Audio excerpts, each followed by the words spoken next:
But now, he'll show up and give some speech about Ukraine and how we need to send, more cluster bombs to the brave Ukrainians. What are you doing? You mentioned Ukraine. By talking to this gentleman, President Putin, for this lengthy interview, my question is, did you had coffee with him? Did you have any off-the-record discussion before the interview? After. Did you feel during the interview or before or after that this man can make or is willing to do a historical compromise, number one, on the status of the world with the West, and number two, about Ukraine? Is he a compromiser, yes or no? Of course, right? I mean, the leaders of every country on the planet, other than maybe the United States during the unipolar period, are forced by the nature of their jobs to compromise. Compromise is part of it. That's what diplomacy is. And he's among those. His position is clearly hardening.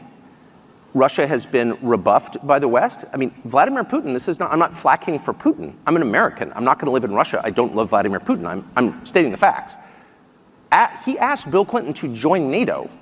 He tried to make a missile deal. He mentioned this in the interview. He did, that's correct. And he's mentioned it in other forums as well. And NATO said, no, we don't want you. Now, if the point of NATO, the point of NATO originally, of course, the post-war goal of NATO was to keep the Russians, the Soviets, from coming into Western Europe. It was a bulwark against the Russians. So if the Russians asked you to join the alliance, that would suggest you have solved the problem and you can move on to do something constructive with your life. But we refused. And so, I mean, just meditate on that. Go sit in the sauna for an hour and think about what that means. Before sitting in the sauna, a question now. Final conclusion, you think that Vladimir Putin is eager for a compromise like Yalta, Sykes-Picot, the Ottoman Empire, Sèvres agreements, any international agreement to share power and to share influence in the world with the West, if there is somebody who is willing, and Biden administration? Things first, Putin wants to get out of this war. He's not going to become more open to negotiation the longer this goes on. One of the things we've learned in the course of the last 2 years is that Russia's industrial capacity is a lot more profound than we thought it was. I mean, Russia's having Russia, this country we were assured was a gas station with nuclear weapons, has a pretty easy time making missiles, rockets, and artillery shells, whereas NATO doesn't. So we should think about what that means, one. Two, the West doesn't spend any time, or our policymakers in Washington spend no time thinking about, like, what are the achievable goals here? I have heard personally US government officials say, well, we're just going to have to return Crimea to Ukraine. Well, you don't need to be a Russia scholar to know that's not going to happen short of a nuclear war. That's insane, actually. So even to say something like that reveals that you're a child, you don't understand the area at all, and you have no real sense of what's possible. And so as long as our leaders, and not simply in the US, but NATO, and I really mean Germany, don't take the time to learn about what's possible, we're not going to get anywhere. You think there is a big gap between the depths of understanding the philosophy of history between Biden and between Putin? You see Putin, who have studied history and who is very deep in history, and he looks like he gave you a lecture for 30 minutes concerning the history of Ukraine and its relationship with the mother Russia. Does Biden understand the law of action and reaction which moves a country like Russia? I can't overstate how incapacitated Joe Biden is. That's not an attack. That is a fact. And anyone who tells you otherwise is lying. So these are not decisions Joe Biden is making. But there are capable people around Biden, and I know them. What they lack is any perspective at all. So a conversation with a US policymaker about the history of the region would begin and end with a conversation about, of course, Chamberlain and Churchill and Hitler, period. So the American policymaker historical template is tiny. In fact, there's only one. And it's a 2-year period in the late 1930s. And everything is based on that understanding of history and human nature. And that's insane. And so actually, American policymakers have convinced themselves that Vladimir Putin is going to take over Poland.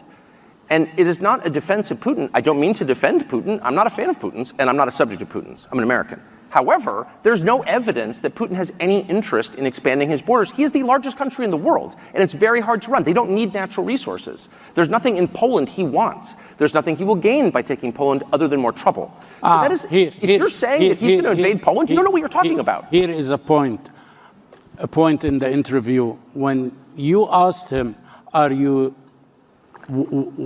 ready to invade Poland? Are you an expansionist power? Expansion, yes, in Poland. He said, only if Poland launched a war on Russia, okay? Ukraine did not launch a war on Russia, and he invaded Ukraine. Why you didn't follow up on this question? I started with that question, actually. But he treated me to 35 minutes of Catherine the Great. Okay. And the Rus. But no, the core question is, why did he move his forces into eastern Ukraine?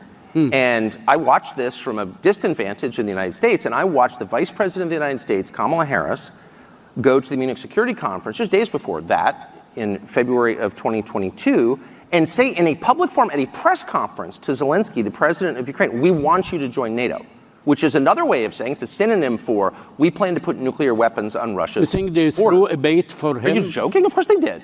And it just tells you how constipated and restricted and censored the US media landscape is, that I was the only one who said that. Well, wait a second. The purpose of diplomacy is to reach a peaceful, mutually one hopes beneficial conclusion to a crisis. So if you're showing up voluntarily at the Munich Security Conference and saying, hey, Zelensky, why don't you allow us to put nuclear weapons on Russia's border? You're cruising for a war because you know that's the red line. Because Putin has said that, and any close observer of the area already knows that. Now, do you have an explanation, a reasonable explanation, why there is this anti-war and this very negative remarks about this interview from a lot of your colleagues and a lot of politicians in the world?